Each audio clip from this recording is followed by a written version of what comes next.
What's up, guys and gals? And it's time for almost the latest piece of One Piece, chapter 1143, entitled "The Holy Nights." I assume that it's supposed to be the Gods' Night, etc., etc. Yeah. So we're still playing catch up. We're still playing catch up here, but I recorded two a couple of days ago, and now I'm trying to record a couple of more. So we're getting right on track. So hopefully. We'll be caught up before 1146 drops, so we'll be all caught up by then. In the meantime, sprinkling some other content and stuff. But anyways, so yeah, this chapter, I have a lot to talk about, more so with the middle and the end part of the chapter. So we start ourselves off. There's no cover serial this week. It's just a double page color spread of them zooming around on these fish kart chasey looking go-kart. It's like Mario Kart on colorful steroids or something like that. Anyways, they're apparently doing that, and Zoro and Luffy are seemingly neck and neck tied for first place, or Luffy's just a little bit ahead on this flying fish kart thingy. So when we started off, once again, Saul has found the children and he's trying to talk to them. He's trying to figure out what's going on. I immediately thought, like a lot of people did, that this was Gunko's ability. That Gunko's ability was like the sharp, because we saw that how she could pierce people with her invisible arrows. So I assumed that they were surrounded by arrows and you couldn't touch them. That was my immediate thought. It was everyone's immediate thought, right? Like that's how this was going to go down. However, it's revealed in this chapter that they're thorns. They're thorns, in fact. And I'm like, okay, so now one of the three gods' knights has revealed to have the thorn fruit. And it's like, okay, and that's Saint Summers. He has the thorn fruit and is able to obviously spread it out. I'm sure he's awakened or whatever like that, but he's able to spread this to a line of children that are on Gunko's straight line, or she's made a path that the sleeping children are following towards the port. So it's a 3 combination devil fruit, really. So, which, I mean, very dangerous, but a pretty good plan. They've obviously worked together before for different ways, but this obviously is working out very well in their favor. We have, first and foremost, Killingham making them sleep.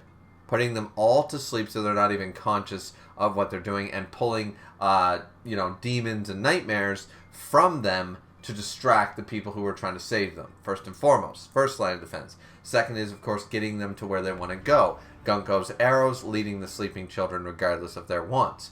Third off, we have the Thorn Man, St. Summers, who is surrounding each of the child's bodies in these thorns that will stab and destroy if you get too close. Sort of like Senbon Zakura in Bleach sort of idea, right? So, or Gaara's Sand in Naruto sort of idea. Same concept. So, either way, they're trying. Saul tries, and he's like, "Oh shit, this is what's happening," and stuff like that, right? It's terrible. They can't seem to. We don't know where the kids are, but 9 of them have started walking. So there's 9 kids on the way. They only managed to capture 9, but 9. I mean, that's 1 too many, right?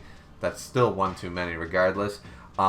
Everyone's heard about the fire as well, so we have multiple problems here. The children, we have the demons in the Sun World, or the nightmare demons in the Sun World. We have children walking through the branches and going God knows where, surrounded by these dangerous thorns.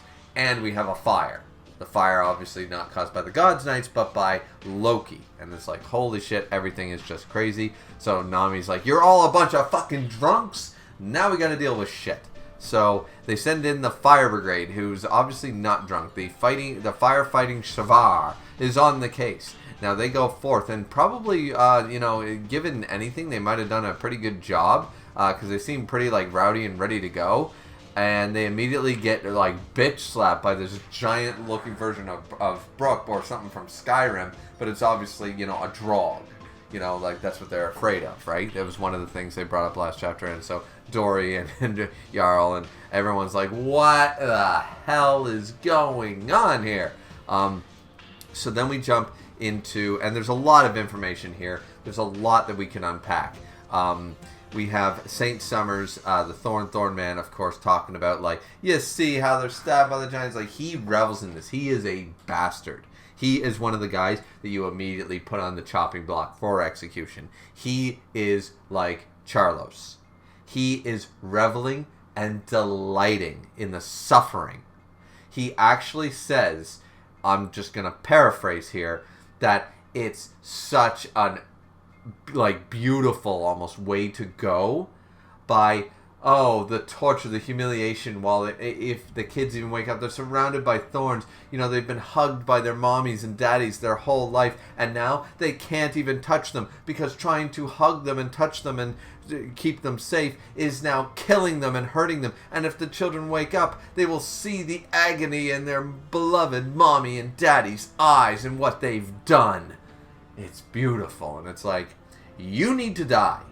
You need to die, and Luffy's not going to do it, Sanji's not going to do it because they just don't have... No, I need Zoro, three-sword style. I need him to cut him into pieces level. Sanji's kicks might have fire. That's not good enough. Luffy might beat the crap out of him. Not good enough. I want him diced up. Diced up in like a fucking ready to saute an onion, Sanji style. You could do a combo with this guy. You could have Sanji, you could have Zoro cube him up and then Sanji light him on goddamn fire. I don't care how you do it. Though Zoro can light his swords on fire anyways. Doesn't matter. I need King of Hell mode. I need this guy to die. He's actually might be worse than Charlos. We might have met the match for the worst celestial dragon we have ever met. It's possible. It's possible because that's sadistic 101 right there. It's cruel, it's sadistic. We have somebody in the running, and it's this Summers motherfucker. Anyways, he even misquotes something. I'm sure someone somewhere will say, well, actually, that's been the common misunderstanding. But he says, every love has its thorns. It's every rose. That's why Gunko hasn't heard of it. Because she says, never heard of it. It's like, God, Gunko, like, love is the passion to this, thorns to that. Every rose has its thorns. Every rose. Because a rose is literally beautiful. You want to touch it, but it's got thorns. That's the point. Got nothing to do with love. You fucked up the quote, Summers. So you're even... Not only does he not even understand, he's trying to be smart about his own ability and fucking up basic, quotes. It's like when people say, Luke, I am your father. He never says Luke. For God's sakes. Play it against Sam. Never said in the goddamn movie. God damn it. Out of all the things, torturing the children, the mommies and daddies, and kidnapping kids and torturing them. Yeah. But misquoting shit. That's where I'm drawing the line, people. So no wonder Gunko hasn't heard. You fucked up your own line, dumb. Now, granted, I hate the fact that he's got a cool power because I've been talking about a thorn fruit for a long ass time, and I've been wondering how powerful a thorn.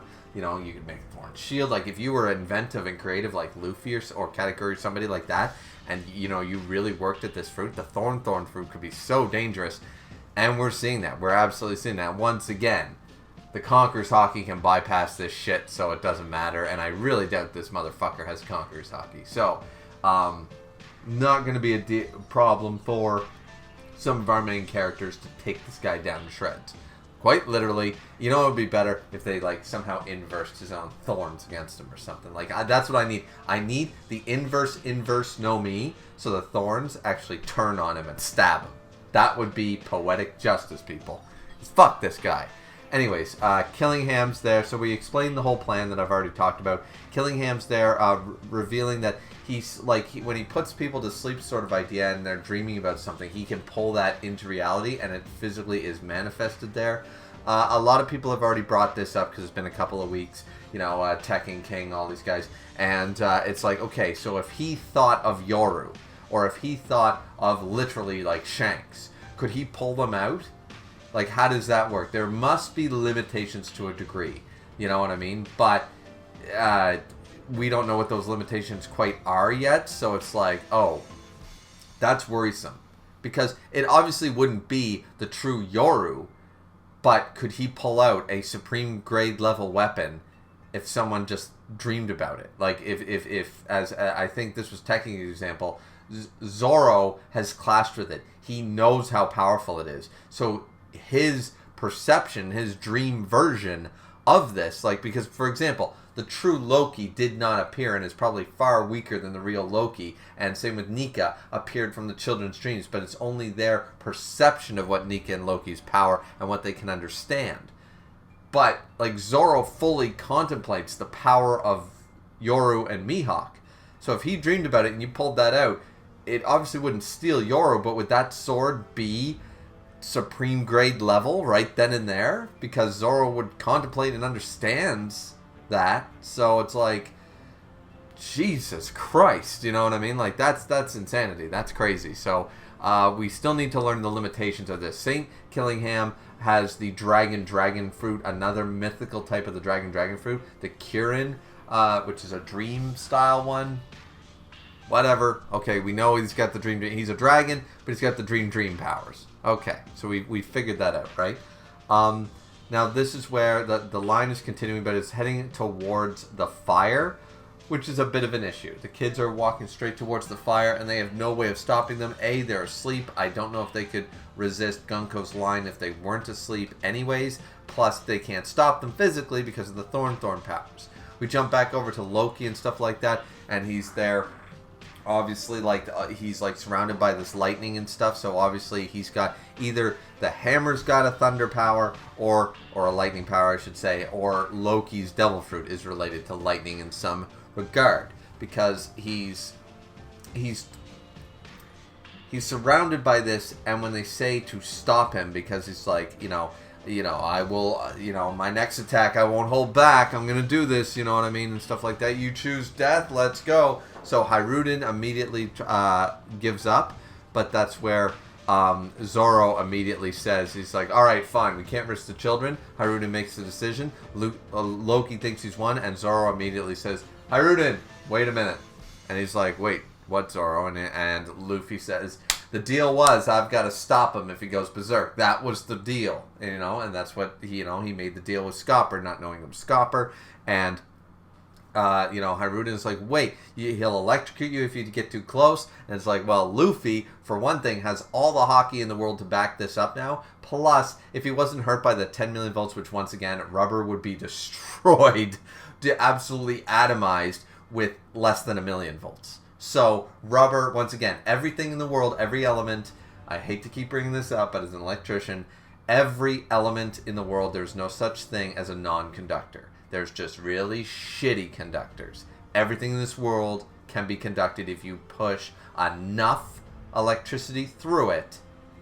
Some will hold it, but most that are bad, like wood, when a lightning bolt hits a tree, it splinters and shatters the tree, because it can't contain it. But if enough power is applied, it will pass through it. It just breaks the conductor. So, once again, the whole 100 million volt thing from Eneru, if he can survive that, which no element on Earth can, if he can survive that with his rubber powers, then, which once again, now that we think about it, now that it's Nika powers, maybe that's a whole thing. And if Luffy believes, because it's actually the Nika powers, so if he believes that he's rubber, but even he didn't know he could stop the lightning, so I don't know how that one works. Technically it works because he's not rubber, but by that logic he hadn't unlocked Tomb Force yet, so it still should have fucking worked.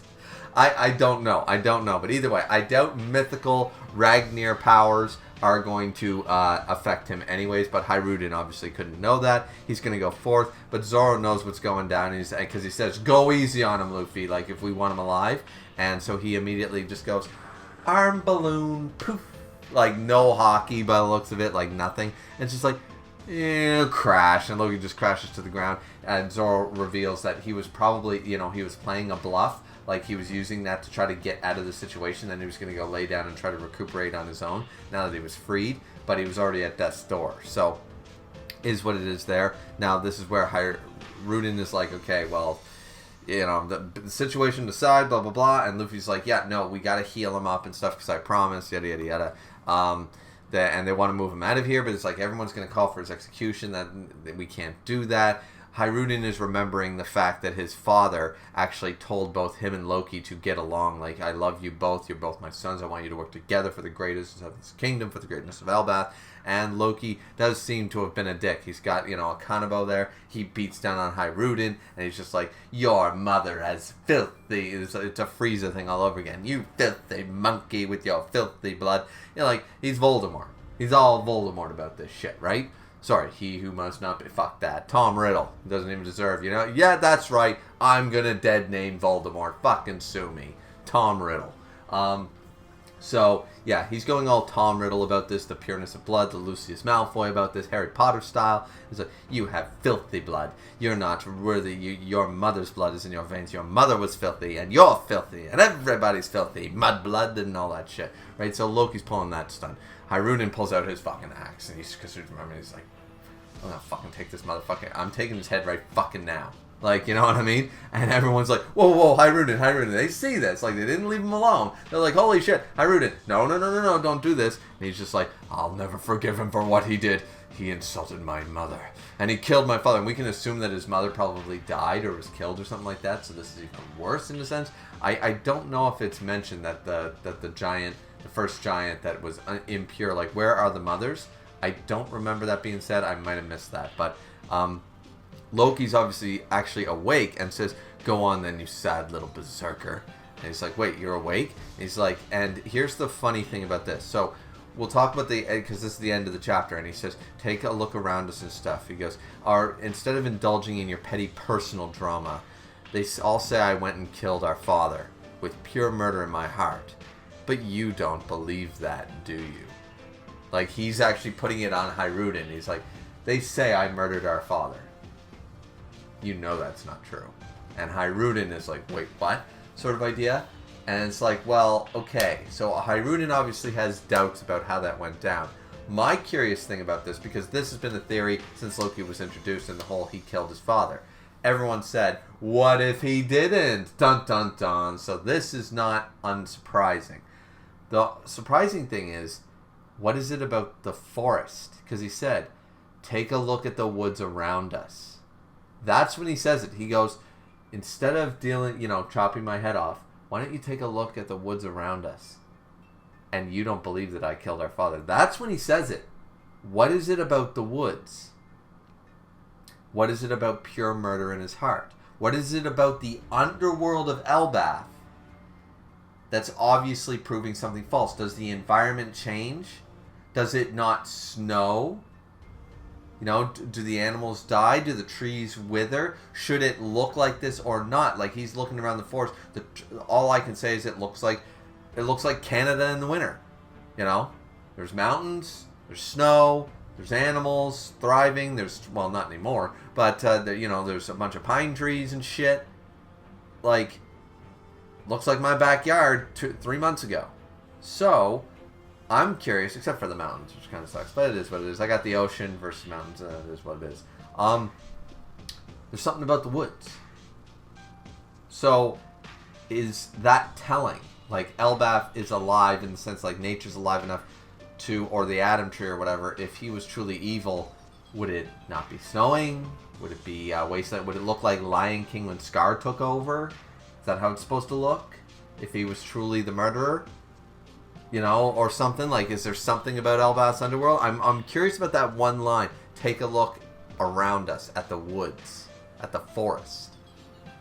Now, maybe this is a translation thing and I'm spending too much time on that, but anyway, it just got me thinking, ladies and gentlemen. It just got me thinking. But anyways, so that's it from me, guys. I know there was quite a bit there I ranted about, but there was stuff to definitely cover in this one as quickly as I'm trying to streamline these. Still trying to get this under 20 minutes, and it looks like it just might be. So anyways, that's it for me, guys. Hope you guys enjoyed. Don't forget to like, comment, and subscribe. 2 chapters, just two chapters away from being fully caught up with One Piece. Sorry it took me this long. It was just a really bad month. So anyways, that's it for me. Hope you guys enjoyed. Triple threat. The like, the comment, the subscribing always helps me. Makes me more motivated to get this content out of you. Actually on time for a change, you know what I'm saying? So anyways, thanks guys so much. And thank you for also being very patient with me up to this point. I know that these reviews are not going to get a whole lot of views now that it's, I'm 5 chapters behind. But you know, I'm a perfectionist, I'm a completionist, and I don't like to leave any stone unturned, whether it gets views or not. I like to see it all nice and pretty in chronological order. I'm just built that way. So, anyways, is what it is. Thanks, guys. See you back here for 1144.